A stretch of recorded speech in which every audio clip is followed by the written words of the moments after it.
Tonight, we drift into something you carry everywhere without ever needing to pack it, your attention. Before we begin, if you enjoy SleepWise, if these quiet journeys help you unwind while learning a little something, please follow, subscribe, and share it with someone you care about. A small gesture in the daytime world that helps these nighttime stories find the people who need them. Now, let the room soften around you. Notice how attention behaves at the very start of a night like this. It doesn't arrive like a switch being flipped. It arrives more like a lantern, a warm circle of light that wobbles a little as you walk. One moment, it rests on the sound of your own breathing, and the next, it drifts toward a thought you didn't invite, a conversation from earlier, a list of tomorrow's tasks, the memory of a message you still haven't answered. This wandering is not a mistake. It's one of the mind's oldest habits.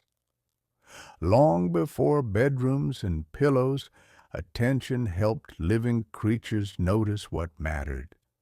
A change in the wind, the snap of a twig, the presence of food or danger. So even now, in a safe and quiet place, your mind still checks the edges now and then, just to be sure. There's another gentle truth, too. Attention is limited, not because you're failing, but because the world is endless. At any moment, there are 1,000 details you could notice.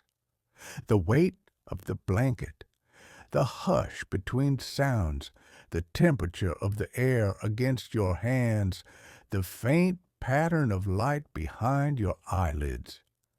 Attention chooses a few and lets the rest blur softly into the background. That selecting, that filtering, is what makes a single moment feel clear. And yet, attention is also tender. It can be guided gently, like a boat nudged into calmer water, not by force, not by scolding yourself for drifting, but by giving it something simple and steady to hold. A slow count, a quiet phrase, the feeling of your breath moving in and out, like waves that never rush. Tonight, we'll take our time and learn 100 small, gentle facts about attention, why it slips, why it sticks, and how the modern world tries to borrow it. We'll notice how focus can show up in the body, in the eyes, the jaw, the shoulders, the breath. We'll explore why switching from one thing to another can feel strangely tiring, even when nothing heavy is happening, as if the mind pays a tiny toll each time it turns the steering wheel. And as the night deepens, we'll return to the quiet truth that sleep does not only rest the muscles, it also restores the mind's ability to choose what it notices, like clearing dust from a window so the morning light can come through. For now, you don't need to do anything perfectly. Let your attention come and go, like a cat settling in and then shifting position. If a thought rises, you can simply say, "There you are," and let it pass. And with the next slow breath, we begin. The first gentle fact is that attention is always doing two jobs at once. One job is to point like a fingertip indicating this is what matters right now. The other job is to protect, keeping watch in the background, listening for anything that might need you. Even in a quiet room, a part of you still monitors the world, the way a small lighthouse keeps its beam turning, even when the sea looks calm. You can feel this if you notice sound. When you choose to listen to my voice, the refrigerator hum becomes less important. A car passing outside becomes a soft blur. Your mind is not ignoring these things out of laziness. It is filtering. The way your eyes focus on one candle and let the rest of the room fall gently out of focus. This filtering is one of the brain's great kindnesses. Without it, everything would arrive at once. Every sensation, every thought, every worry, every memory. Instead, attention creates a simple stage. A few actors step into the light, and the rest wait in the wings. But the stage is not very large. Most people can hold only a handful of things in mind at one time. Not because we are weak, but because the system is designed to be selective. When too many things compete, the mind begins to flicker, not steady enough to build a clear picture of any one thing. You might have noticed this in ordinary moments. You read a sentence, someone speaks to you, a notification flashes, and for a second you miss what was said. It isn't that your brain stopped working. It is that attention can only shine brightly in a few places at once. And when it is yanked quickly from one place to another, there is a tiny gap, a soft blink. So, when your attention drifts tonight, you don't need to treat it like a problem to solve. It may simply be the mind checking the edges, or the mind overloaded from a day that asked too much at once. And here is a small soothing detail. Attention responds well to rhythm. If you give it something that repeats gently and predictably, it often settles. This is why people tap a finger, sway slightly, hum while they work, or feel calmer listening to waves. The brain likes a pattern it can trust. Right now, you can offer your attention a simple rhythm, the rise and fall of breath. Even if you fall asleep in the middle, the rhythm keeps going. Your body knows how to breathe the way the ocean knows how to tide. You don't have to change it. Just notice the beginning of an inhale, the middle, the end. Then the pause and the exhale, returning you to the pillow.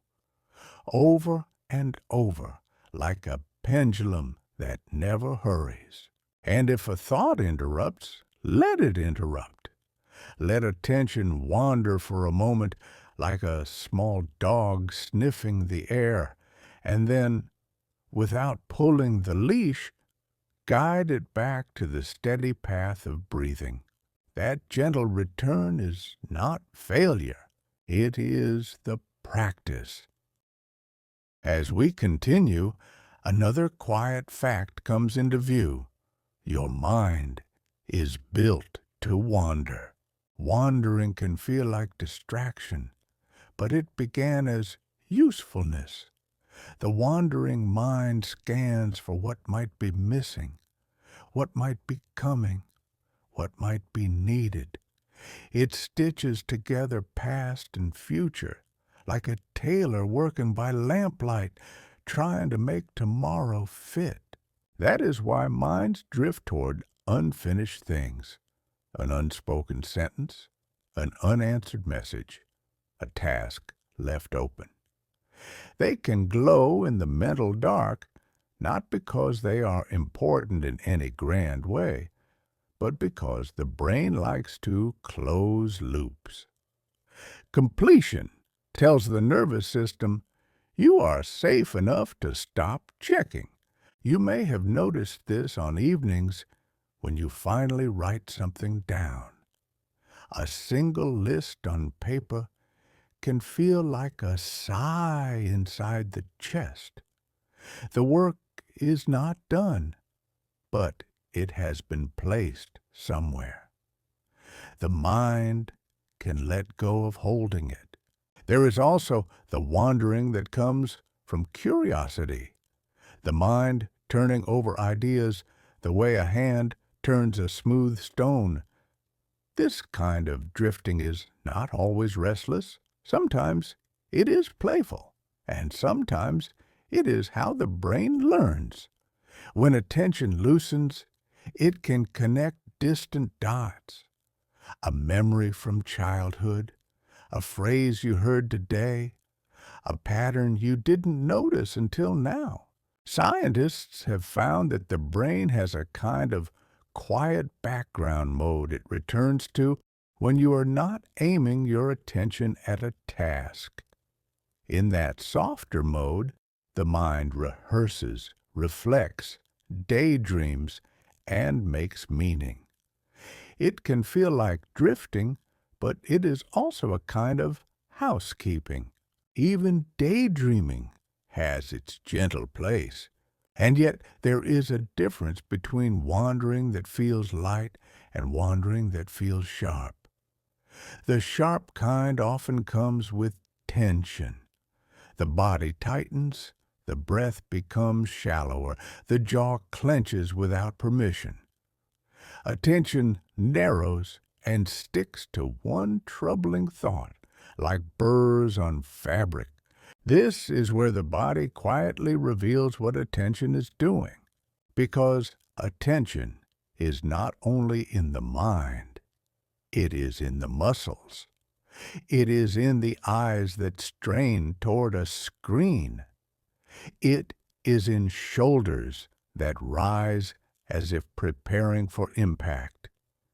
It is in the stomach that holds its breath. Tonight, try a small experiment. Without changing anything yet, notice where your attention lives in your body. Is it behind the eyes, slightly forward, as if leaning? Is it in the forehead, with a faint pressure? Is it in the chest, fluttering, or in the belly, tight and guarded? You don't need to fix it. Just name it softly, as if you are noticing weather. Tightness in the jaw, a little heat in the cheeks, a heaviness in the eyelids. When we name what we feel, attention becomes kinder. It stops acting like an alarm and starts acting like a lantern again. And slowly the lantern steadies, not because the world changed, but because you noticed. Now we come to a pair of siblings within attention, the soft kind and the sharp kind. Sharp attention is the beam that helps you thread a needle, read a sentence, drive a car through a busy street. It narrows the world to what is needed, and it can be wonderfully precise. Soft attention is different. It is the wide gaze, the mind that notices without grabbing, the way you might listen to rain, not counting each drop, but feeling the whole sound as a blanket over the night. Both are natural. Both are useful. And both can feel restful in the right context. There is a gentle mistake many people make, especially in modern life. We assume attention must always be sharp, always focused, always efficient, always producing something. And when our mind shifts into soft attention, when it drifts, when it opens, when it daydreams, we call it broken. But soft attention is often the mind's way of recovering. Think of how eyes behave. If you stare at something close for too long, the muscles tire. You need to look up into distance to let the focus relax. The mind is similar. It cannot stay clenched forever without becoming sore. This is one reason why small breaks matter. A few seconds looking out a window, a short walk without a podcast, standing up and letting the gaze fall on nothing in particular. These moments are not wasted. They are the release that keeps sharp attention from turning into strain. Here is another quiet fact. Novelty pulls attention like gravity. New things are bright. They promise information. A new face, a new sound, a new headline. The brain leans toward novelty because, for most of human history, new information could mean opportunity or danger. It was safer to notice what had changed. Even small movement can do it. Something flashing, something sliding, something changing color. The brain has an orienting reflex that turns the head and eyes toward what is new before you even decide to look. This does not mean you are weak if you get pulled toward newness. It means your attention has an ancient setting that still works as designed. The modern world, however, is full of novelty on purpose. A small red dot, a vibration, a banner that moves, a feed that refreshes into something slightly different, again and again. It is like living in a room where someone keeps tapping your shoulder gently but constantly saying, "Look at this now." No wonder the lantern wobbles. Tonight, you are stepping out of that room. You are giving your attention something that does not shout, something steady, a voice, a breath, a quiet story. And as you listen, you may find the soft attention returning, the wide gaze, the safe feeling of not needing to chase every spark. Let it happen. Let the night be ordinary. Let your mind stop auditioning every thought for importance. Just notice and release and notice again. There is a word many people use when talking about attention: willpower. As if attention is a stubborn animal that must be wrestled into place. But attention is less like a wild thing and more like a sensitive instrument. It responds to what the body signals. It responds to what the environment offers. It responds to whether you feel safe enough to relax. So, another gentle fact is this: stress steals attention. When the nervous system senses threat, even subtle threat, it narrows focus toward what might protect you. That is useful on a dark road or in a moment that demands fast decisions. But in everyday life, stress can be triggered by things that are not immediate danger. Deadlines, social uncertainty, too much noise, too many messages, too little rest. The body reacts anyway. And when the body reacts, attention becomes jumpy.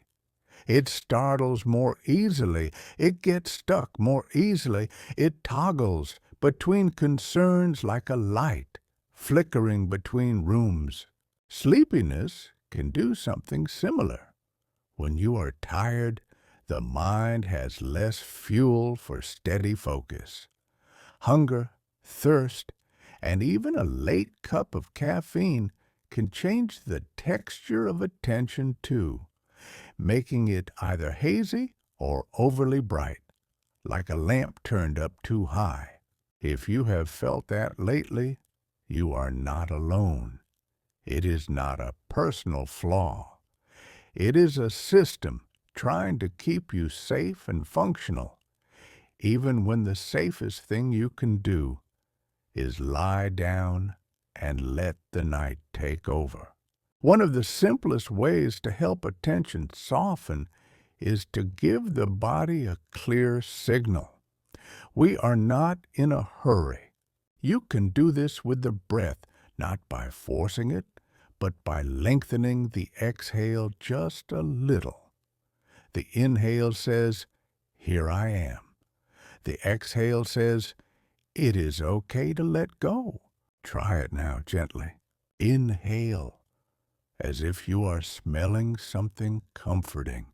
Exhale, as if you are fogging a mirror. And then return to your natural rhythm. You might also soften the eyes.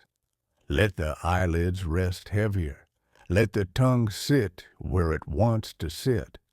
Unclench the jaw by a millimeter. Drop the shoulders as if setting down a bag you forgot you were carrying. These tiny releases are not small. They are messages. When the body receives them, attention often follows, like a child who stops running when a parent kneels and opens their arms. And here is a comforting truth. Attention comes back. Even after a scattered day, even after hours of screen glow, even after stress has tightened the mind into knots, attention can recover. It does not need perfection. It needs permission and a little compassion. So tonight, as we continue, we will not demand a single straight line of focus. We will allow drifting. We will allow returning. We will let the mind learn again that it can rest on something simple without needing to chase the next thing. And with that softness settling in, we move onward, deeper into the quiet architecture of how you notice. One of the quietest truths about attention is that it leans toward what feels rewarding. Not rewarding in a loud, sugary way, not always pleasure. Sometimes the reward is simply a sense of progress, a small click, a tiny completion, the feeling of, yes, I found it, yes, I moved something forward. Inside the brain, a messenger chemical called dopamine is often involved in this leaning. You may have heard dopamine described as the pleasure chemical, but many scientists describe it more gently as a signal of motivation and seeking, a way the brain marks something as worth moving toward again. It's less like a dessert and more like a compass.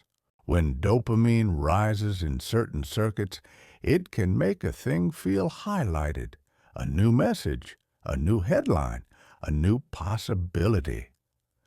The mind tilts toward it almost before you choose, and when the mind is tired or stressed, that tilt can become stronger because quick, easy rewards feel especially tempting when deeper effort feels expensive. This is not a moral failing. It is biology meeting modern design. Imagine attention as a hand reaching out into the dark. It will reach first for what is easiest to grasp, a bright object, a simple answer, a tiny hit of novelty.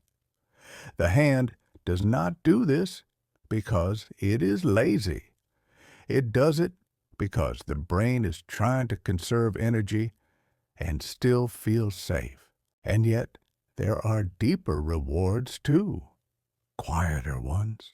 The reward of understanding, the reward of finishing a paragraph, the reward of noticing a pattern. These rewards arrive more slowly, like tea steeping. They require a little patience, a little steadiness, a little time without interruption. Tonight, in this dim and quiet space, we are practicing the slower kind. There is another small fact that helps explain why some things pull your attention so strongly. The brain learns by prediction. It makes a guess about what will happen next, and then it compares the guess to what actually happens. When something is surprising, when the outcome is slightly better or different than expected, the brain pays extra attention. Surprise is a teacher. This is why unpredictable rewards are so sticky. If every scroll produced something equally interesting, the mind would relax. But when the next swipe might reveal something wonderful or funny or alarming, the uncertainty itself becomes magnetic. The mind stays near the slot machine of maybe. You can feel this pull in your body sometimes. A tiny forward lean, a slight tightening behind the eyes, a gentle urgency, as if the next thing might solve something. Tonight, we do not have to solve anything. We can let the brain-seeking system rest, the way you let a hand unclench after holding a tool all day. You can notice the urge to check, to search, to confirm, and you can let it float by like a leaf on slow water. Because there is also a reward in rest, a reward in choosing one steady thing, a reward in letting the night be enough. Now we come to something many people feel but rarely name, the cost of switching. It can seem harmless. You read a few lines, then glance at a message. You return to the page, then remember something else, then check a tab, then come back again. Nothing dramatic happened, and yet you feel oddly tired, as if you carried groceries upstairs you didn't notice. That fatigue is real. Attention does not teleport smoothly from one task to another. Each time you switch, the brain has to let go of one set of details and load another. It has to remember what you were doing, what matters, what the next step is. It is like changing rooms in a dark house. Your eyes adjust, you reorient, you find your footing. And there is often a small delay, a soft lag. Scientists sometimes call this switching cost. You don't need the term, you can feel it. It is the tiny blank moment when you open your phone and forget why you opened it. The moment you return to an email and need to reread the last sentence to find the thread again. Part of the reason is simple. Working memory is small. It's the mind's little notepad, and it only holds a few items before the ink smudges. When you switch too quickly, that notepad gets rewritten again and again until everything looks faint. This is one reason multitasking can be such a myth. Most of the time, we are not doing two things at once. We are toggling rapidly, repeatedly, paying a small toll each time. It can create a strange sense of busyness without depth, a day full of movement, but not much completion. Like walking in circles around the same block, seeing many storefronts, entering none. And the mind begins to crave switching too, not because it loves chaos, but because switching offers tiny bursts of novelty, new information, new cues, new little hits of maybe. If you've ever felt restless when trying to read something long, it may not be that the reading is boring. It may be that your attention has been trained gently but persistently to expect quick changes. Training can be untrained. One of the simplest ways is to create small islands where you do one thing on purpose. A short span of time where you let attention settle into a single groove, not forever, not with force, just for a few minutes, like letting a glass of water become still so it can reflect. Tonight, this story is an island. You don't have to respond to anything. You don't have to decide anything. You can let your attention practice staying with one thread, even if it drifts and returns. And if you notice the urge to switch, to check, to look, you can treat it as a wave. A wave rises, a wave peaks, a wave falls. You don't have to ride it anywhere.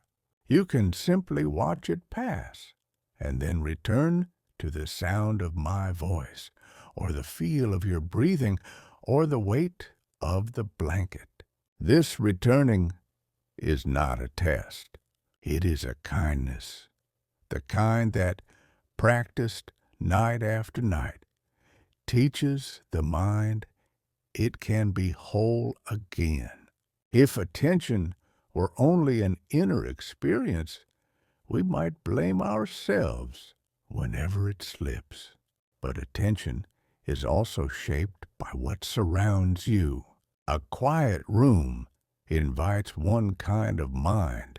A crowded street invites another. And a screen glowing in the hand is not neutral. It is a carefully tuned environment, built to be persuasive. Here is a gentle fact. Many digital experiences are designed around keeping you there. Not always with cruelty, and not always with conscious intention from every person involved, but with incentives that reward time, clicks, and return visits.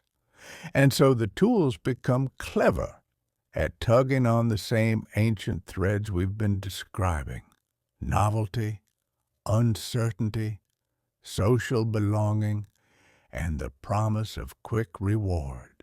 One of the simplest tugs is the notification, a small sound, a vibration, a red badge. It arrives as a question. Is this important? It makes the mind turn its head. Even if you don't open it, a part of you has already shifted. The lighthouse beam has rotated. Another tug is endlessness. A book ends, a chapter ends, a street has a corner, but many feeds do not end. When there is no natural stopping point, the brain stays in seeking mode. Just one more, just a little more. The hand keeps reaching into the dark because the dark keeps offering something. And then there is the careful timing of rewards. Some things are reliable. Every time you press the switch, the light comes on. That kind of reliability is calming. But a variable reward, sometimes interesting, sometimes dull, sometimes surprisingly delightful, creates a different feeling. It keeps attention hovering, waiting for the next pleasant surprise. This pattern is very old. It is the logic of foraging. When food is unpredictable, you keep looking. You move to the next bush, the next tree, the next patch of ground, because the next one might be the one that offers sweetness. So, if you've ever found yourself scrolling longer than you meant to, it may help to know the pull is not only in you, it is also in the environment. The path has been paved to encourage one more step. Tonight, you can step off the path. You can feel, perhaps, the relief of a boundary, a story with a pace, a night with an ending, a room that does not flash and buzz.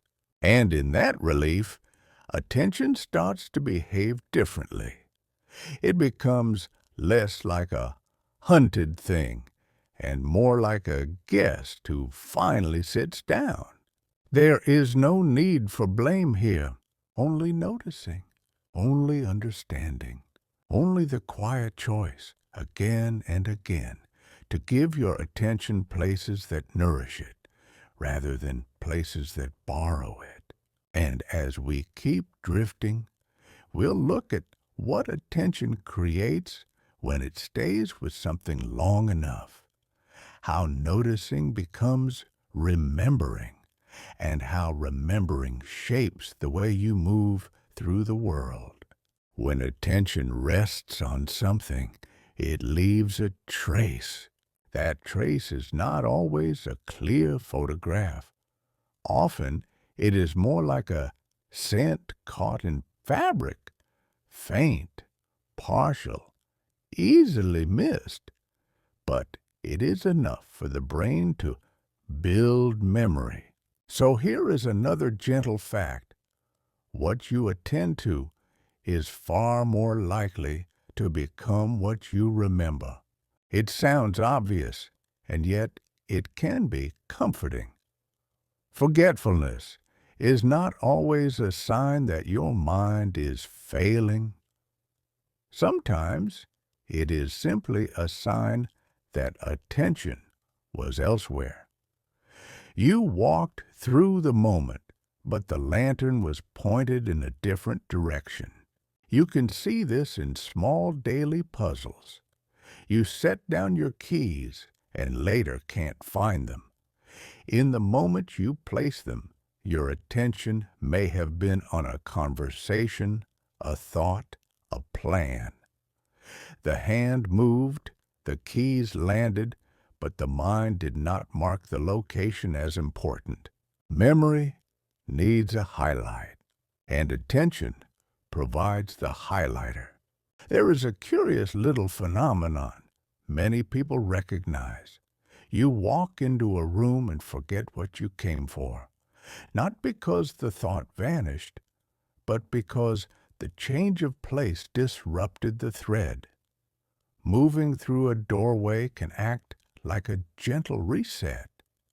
The brain is constantly organizing experience into scenes, and when the scene changes, it often closes one mental file and opens another.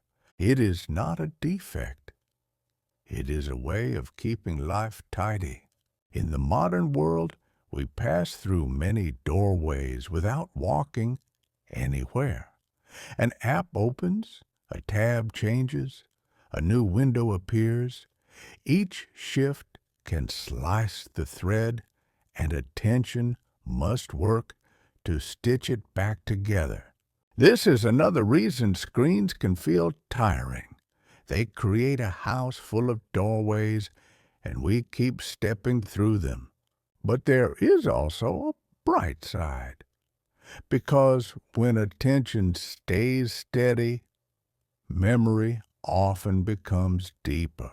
If you listen to a piece of music without doing anything else, it can wrap around you and linger. If you read something slowly, it can settle. If you look at someone's face while they speak, you remember their expression. Steady attention gives the brain time to encode, to weave the moment into the larger fabric of what you know. Sleep, too, plays a quiet role here.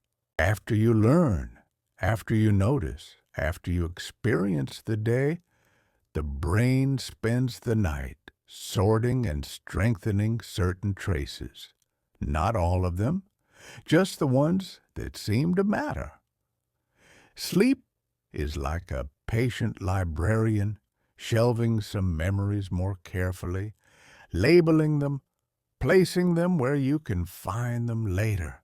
So tonight, as your attention rests and loosens, you are not only calming, you are also preparing your mind to store the day more gently and to let go of what does not need to be carried. And in the next stretch of our journey, we'll turn toward another place attention lives, between people, in the quiet choreography of conversation and connection.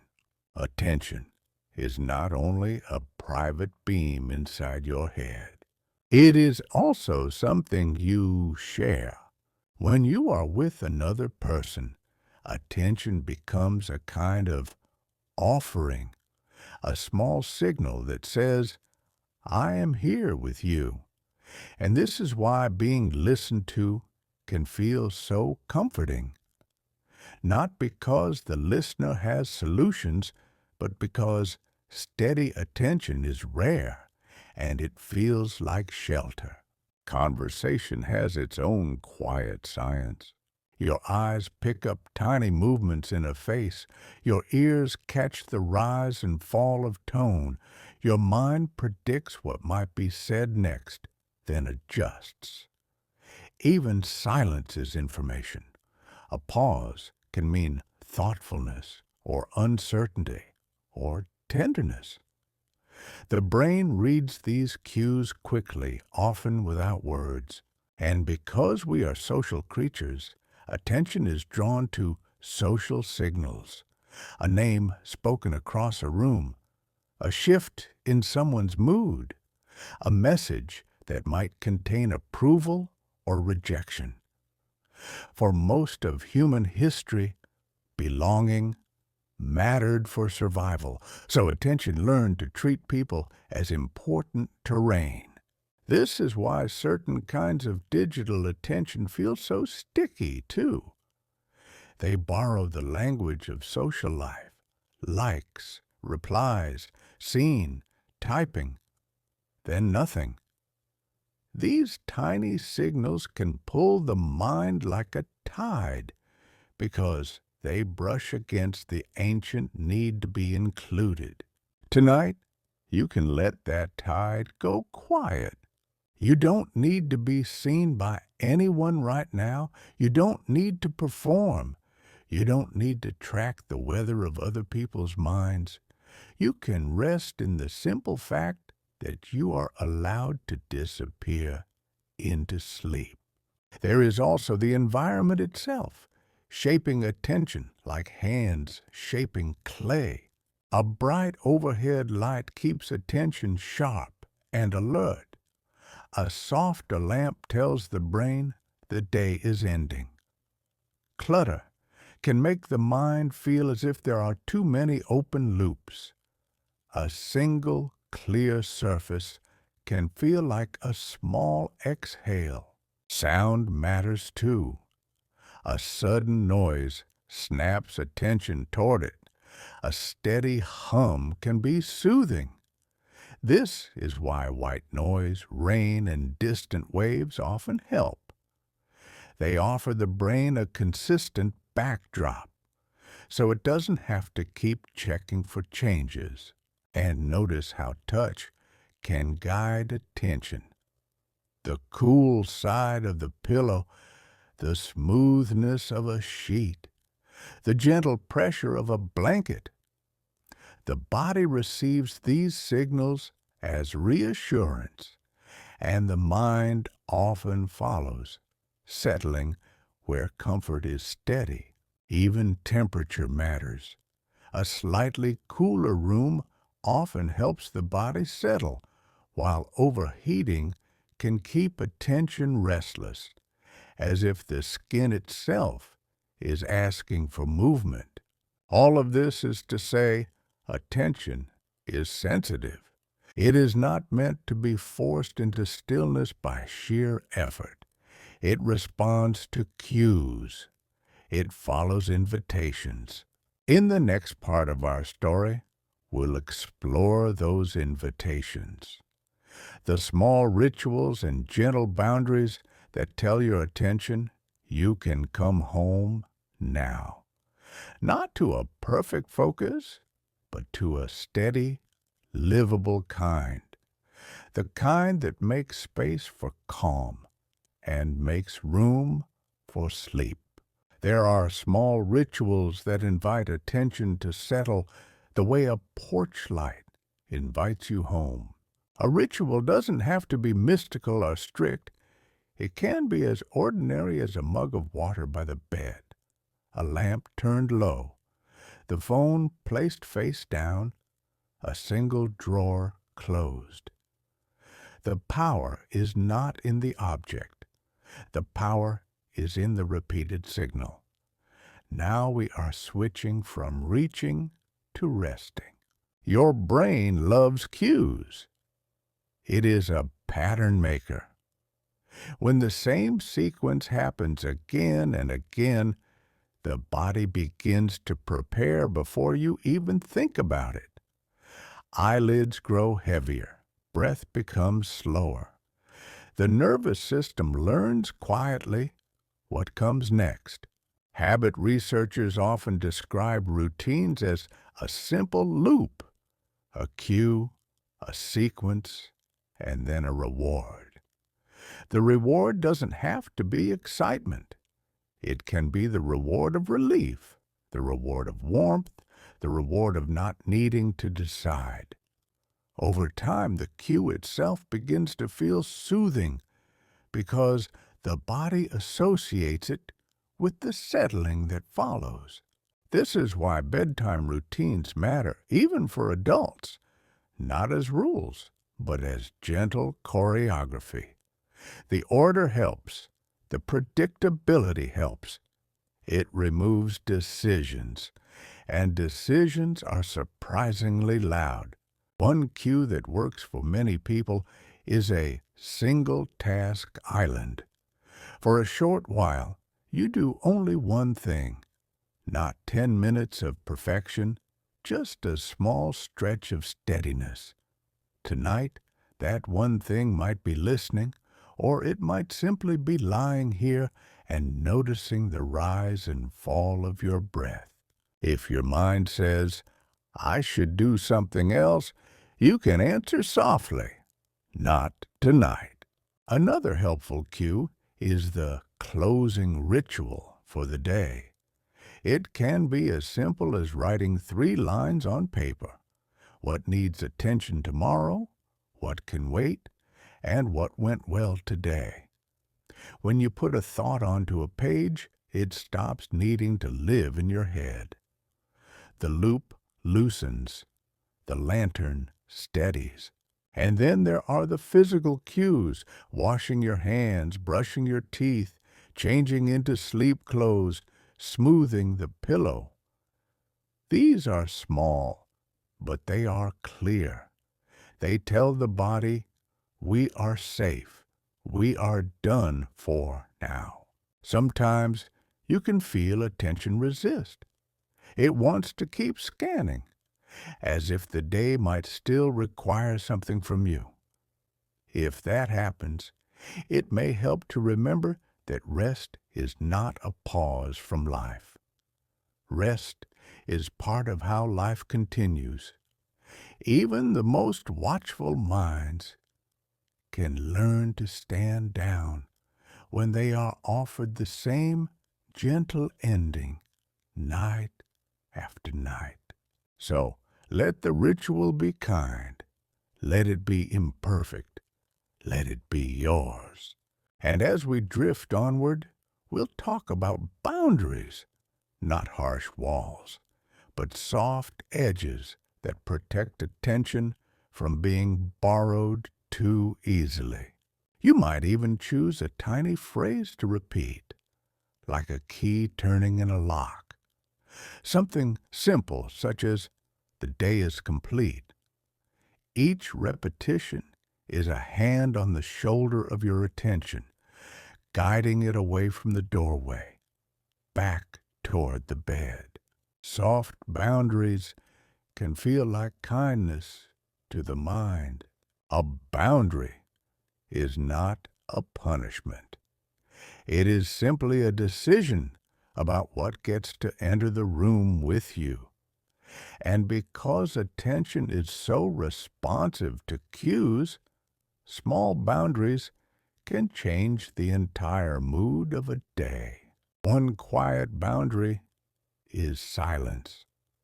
Turning off non-essential notifications is like closing a window on a windy night. The outside world may still be moving, but you no longer feel every gust. Another boundary is visibility. When a phone is within reach, the brain treats it like a possibility. Even if it stays untouched, it sits there like a question mark. Some studies suggest that simply having a phone in sight can reduce performance on attention-heavy tasks, as if part of the mind is already leaning toward the next potential message. So placing it in a drawer or across the room can feel like reclaiming a little mental space. There is also the boundary of color and light. Bright, high-contrast screens keep the eyes alert, and the mind follows the eyes. Some people soften this by lowering brightness, using warmer tones at night, or even switching the display to grayscale, so the world inside the phone becomes less bright. It's a gentle way of telling the brain there is nothing urgent to hunt for here.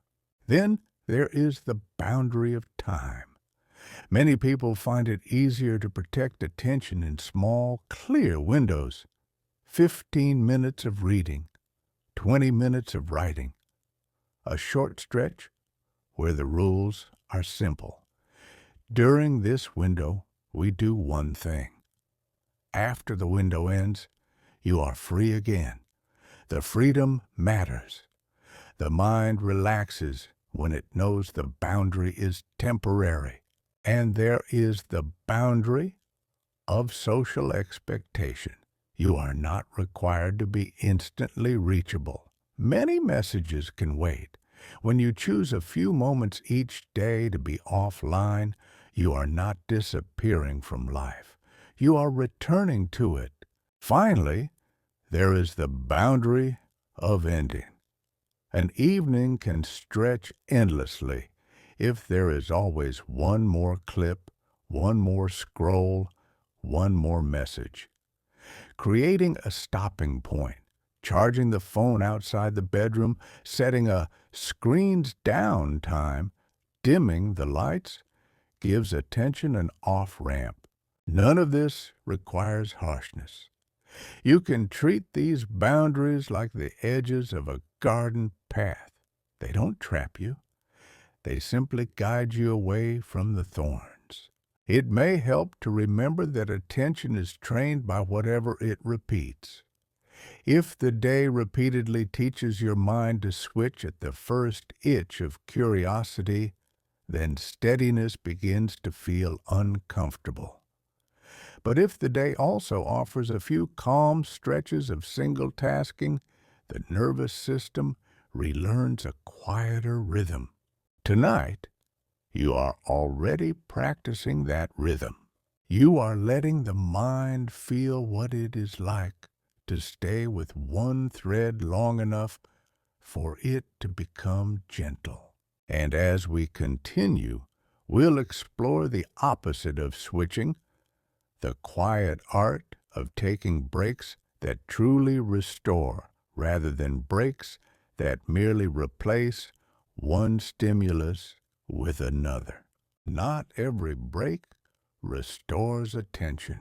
Some breaks are simply a change of stimulus. You leave one screen to look at another.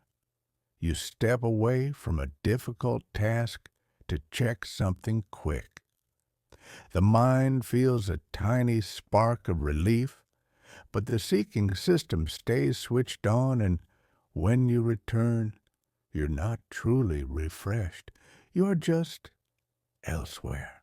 A restoring break is quieter. It lowers the volume rather than changing the channel. One kind is the soft gaze break. You look into the distance, out a window, across a room. You let the eyes stop gripping. Vision relaxes, and the mind often relaxes with it. There's a reason people feel better near horizons, sea, desert, wide sky. The gaze opens, and attention becomes less clenched. Another restoring break is simple movement. A slow walk to the kitchen, a stretch that lengthens the spine, a few shoulder rolls. The body changes state, and attention follows. Motion can clear the mental static the way shaking out a blanket clears dust. There is also the break of gentle boredom. Boredom has a bad reputation, but a little boredom can be medicinal. When you are not being fed constant novelty, the brain's background mode has space to do its quiet work, integrating memories, sorting feelings, making sense of the day. It is like letting a snow globe settle. The flakes fall, the water clears. This is why many people have their best ideas in the shower, or while washing dishes, or during a slow commute. The hands are busy with something simple, and attention is not being demanded. In that softness, the mind stitches together what it has learned. Even very short breaks can help. A few slow breaths, a deliberate blink, a sip of water while you stand still. These tiny pauses reset the body's sense of pace, and the mind often stops rushing for a moment, as if it remembers that time is not chasing it. Nature often creates the same effect. Leaves moving in wind, water repeating its patterns, birds calling from a distance. These are softly fascinating sights and sounds, interesting enough to hold attention lightly, but not so intense that they demand everything. The mind rests while it notices. If your day has been crowded, you might try a break like this tomorrow. 3 minutes standing near a window, watching light move. No phone, no goal, just watching.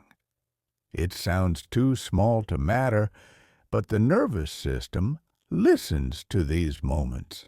Tonight, you can take a restoring break without even moving. Let your attention widen. Let it include the whole room, the whole bed, the whole hush of the night. You don't have to aim it like a laser. You can let it be a lantern again, spreading soft light. And in that lantern light, we'll begin to talk about what sleep itself does for attention, how the night quietly repairs the ability to choose what you notice. As the night goes on, the body does something quietly miraculous. It restores the mind's readiness to pay attention. During the day, attention costs energy. Each choice, what to look at, what to ignore, what to remember, uses resources. And as hours pass, a pressure for sleep slowly builds, like sand gathering in an hourglass. Scientists often describe this as a chemical signal that increases with time awake. making you feel drowsier and less able to focus. It is not weakness. It is the body keeping a schedule. When you finally sleep, that pressure eases.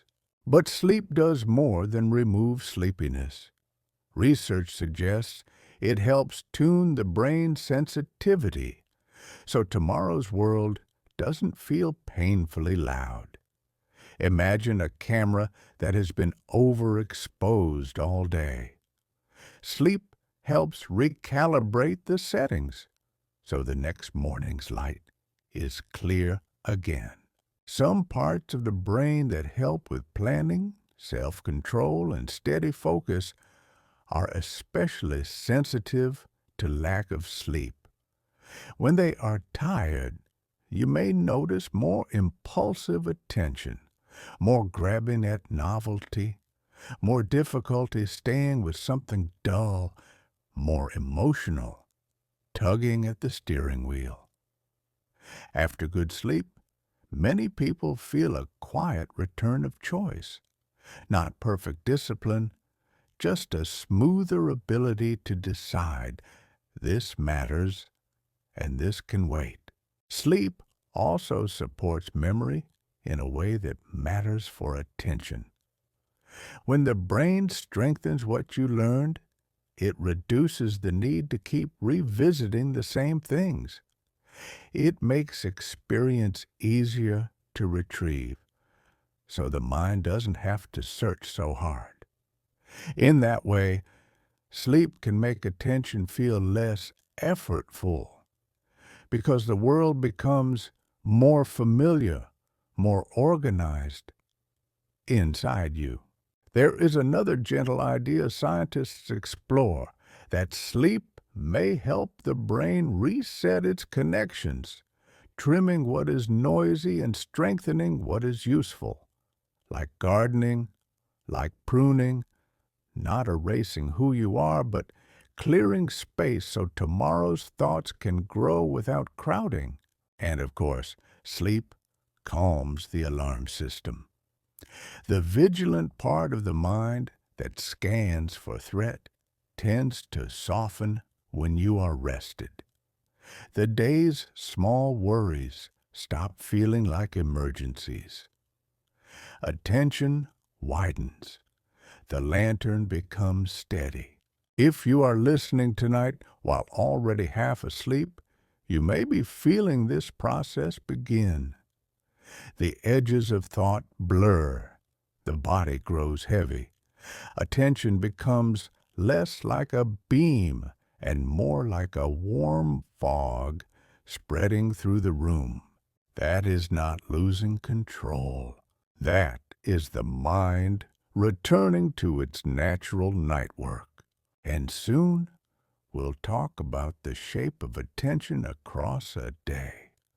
Why mornings can feel clear, why afternoons can sag, and how gentle choices can work with your rhythms rather than against them. Even a short rest can help. A brief nap, when possible, or simply lying down with eyes closed for a few minutes, can lift some of the day's mental weight, as if you set the lantern down and let your arm relax. Attention has a daily tide. Many people notice that the first part of the morning can feel clearer. The mind is quieter, the world seems simpler, and tasks that felt heavy at night can look more manageable in daylight.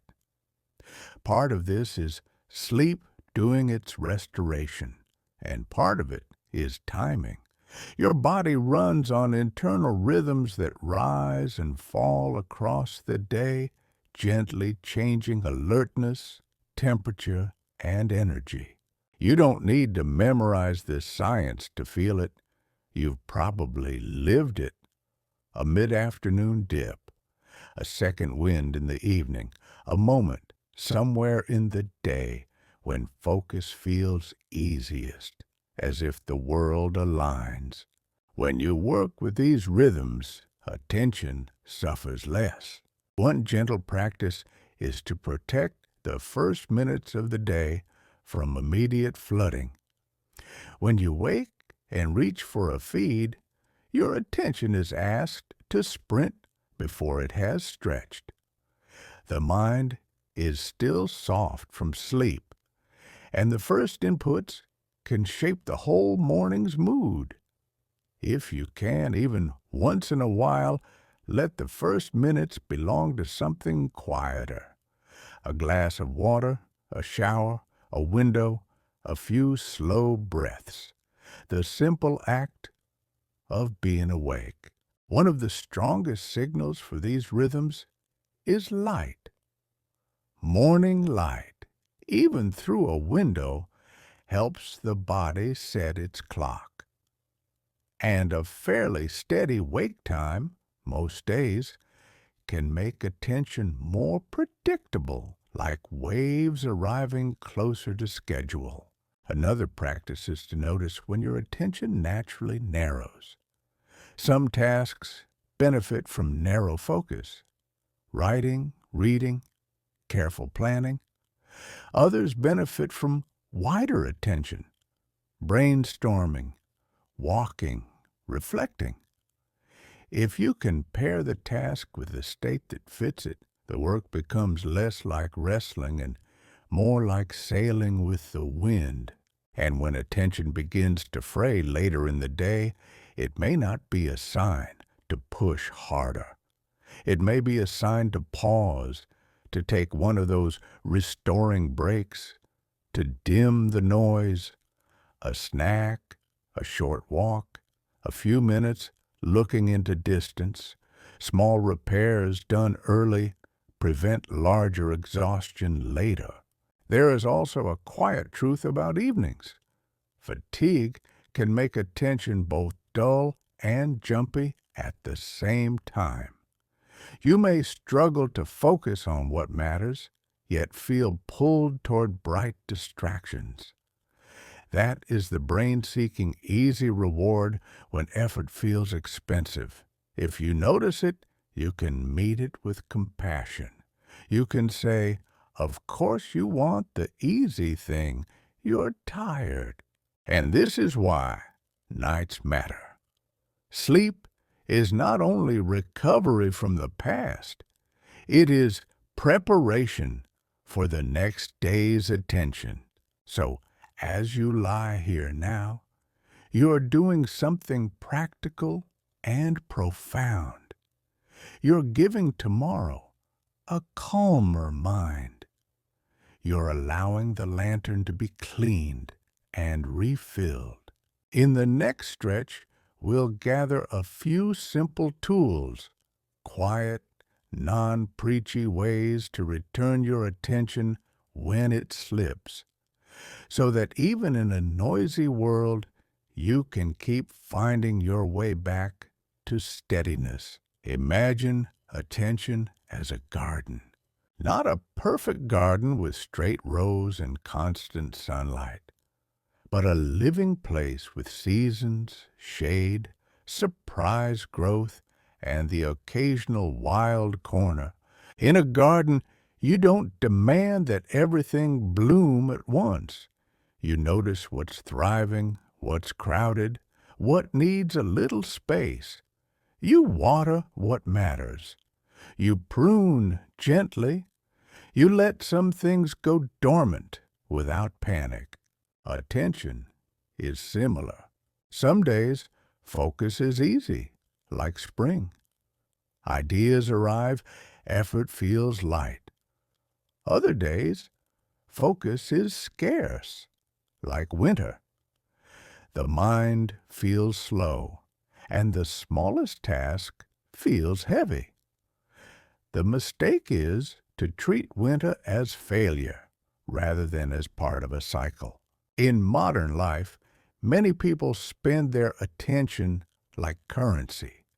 Every minute is spent, every moment is invested. But attention isn't only something you spend, it is something you live inside.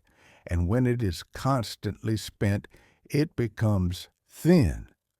You begin to feel as if you are everywhere and nowhere, busy but not present. So, what does it mean to tend attention? It can mean choosing a few things to nourish it. Books that hold your mind in a steady way, conversations that feel safe, music that doesn't demand, only accompanies, walks where your eyes can rest on trees, water, sky. These are not luxuries, they are soil. It can also mean noticing what drains attention unnecessarily, not the hard things that matter, work, family, care, but the endless tiny tugs that don't give much back, the scroll that leaves you emptier, the alerts that don't change your life, the checking that doesn't solve anything. Tending attention can be as simple as reducing those drains by a little, the way you close a leaky tap. And then there is the quiet nourishment of single tasking. When you do one thing at a time, even briefly, attention deepens. It begins to feel like you are inhabiting your own life again, eating without scrolling, listening without composing your reply, reading without jumping away.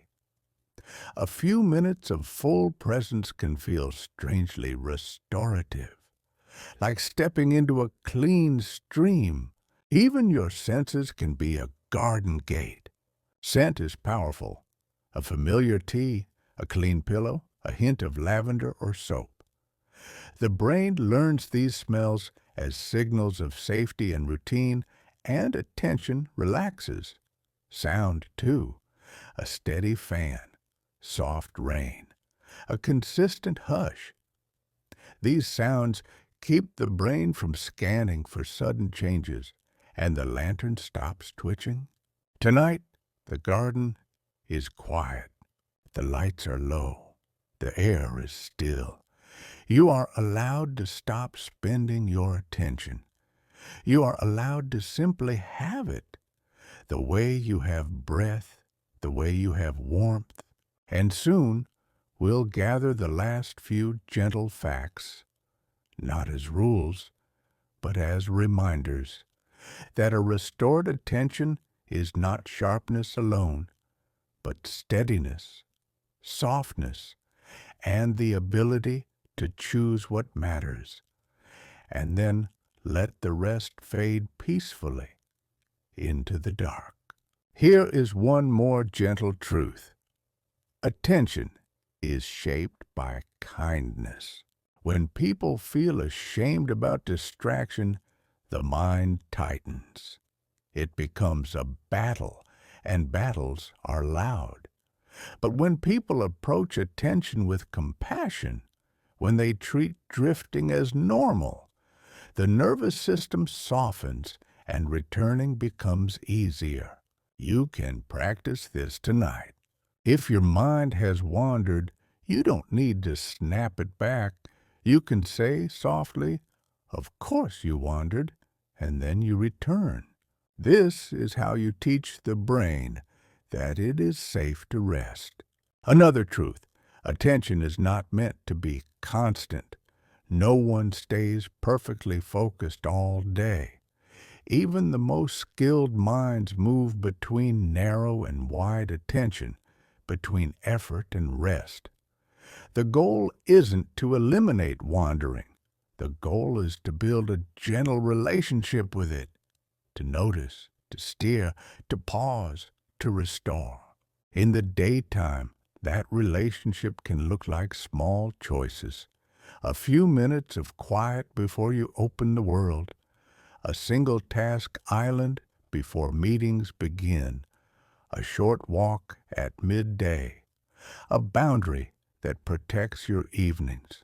A phone charged outside the bedroom. These are not dramatic transformations. They are the kind of changes the nervous system can accept. And at night, That relationship looks like this: a bed, a voice, a slow pace, a permission to let thoughts come and go without following everyone. As you lie here now, you might feel a tension becoming heavier, like a curtain settling. The edges of thinking may soften. Images may appear and fade. The mind may start to speak in fragments, half sentences, the way it does as it moves toward sleep. If that happens, you don't need to hold on to the thread. You can let go. Let attention drift like a small boat loosening from the dock. Let it float into darker water. There is nothing you need to catch, nothing you need to solve. The day has asked for your attention again and again, and you have given it so much. Tonight, you are allowed to receive attention back from your own body, from the quiet room, from the slow and steady rhythm of breath. And if you are still awake, you can do one last simple practice. Notice the exhale, and let it be a little longer than the inhale. Not forced, just a gentle lengthening, like extending a sigh. Inhale softly. Exhale slowly. And again. This is the body's way of saying, we can stand down now. In the final moments of our journey, we'll let the story fade even further until the words feel like distant lanterns on a shoreline. And you are already on your way, safe and unhurried, into sleep. Now the night begins to quiet the mind in its own language, a quieter language than explanation, a language of heaviness in the limbs, of warmth under blankets, of breath moving like slow water. If you are still listening, you might notice that your attention has changed since we began. Perhaps it is less sharp, less eager to chase. Perhaps it is softer, more willing to stay, or perhaps it has wandered many times and returned many times, and in that returning you have learned something gentle. You can always come back. There is a simple dignity in that. You don't have to be perfect to be present. You don't have to control the mind to care for it. Tonight, we learned that attention filters the world because the world is too large to hold all at once. We learned that wandering is an ancient habit, a scanning for meaning and safety, a closing of loops. We learned that novelty tugs at attention because surprise teaches the brain, and that switching costs energy, even when the switches seem small. We learned that screens can borrow attention because they are built around the same old hooks: uncertainty, reward, social signals, and that boundaries can be gentle edges that protect your mind. And we learned that sleep restores attention, not only by removing tiredness, but by smoothing the mind's ability to choose, by calming the alarm system, by letting the brain sort and strengthen what matters and let the rest grow quiet. But the most important lesson is not a fact. It is a feeling, the feeling of letting attention rest without proving anything, the feeling of being allowed to drift. If thoughts come now, you can let them come as visitors. They don't need to stay the night. If a worry appears, You can set it on a shelf, as if you're placing a book back where it belongs. If a plan arrives, you can tell it kindly, "We will meet tomorrow. For now, the only task is to soften, to sink, to allow the body to do what it already knows how to do." Breath in, breath out. A quiet room, a quiet mind. And if you're still awake, you can listen for the smallest sounds, the hush between them, the space where nothing is being asked of you, the place where attention doesn't have to reach outward because everything you need is already here. In a moment, I'll say good night, and you can let those words be the last small light you notice before the lantern dims and the mind at last stops scanning the edges and simply rests. Tonight, you did not defeat distraction. You did something gentler. You watched it, you understood it, and you gave it a softer home. You let attention be human, a lantern that wobbles, a beam that drifts, a light that returns. You allowed your mind to do what minds do, without turning it into a problem. And in that allowance, you created space, space for calm, space for recovery, space for sleep. If tomorrow feels crowded, remember what you practiced here. One breath can be a doorway back. One boundary can be a kindness. One quiet moment can change the texture of a whole day. And if the world tries to borrow your attention too aggressively, you can always reclaim it in small ways, by turning toward what nourishes, by stepping into silence, by letting the mind rest its eyes on something steady. But for now, there is nothing to reclaim, only this bed, only this breath. Only the slow settling of the body into the mattress, as if you are being held by the night itself. Let your eyelids grow heavier. Let your jaw soften. Let your shoulders drop. Let your thoughts become faint, like distant houses with their lights going out one by one. And if you drift, drift gently. If you wake, return gently. The night is patient. So are you. Good night.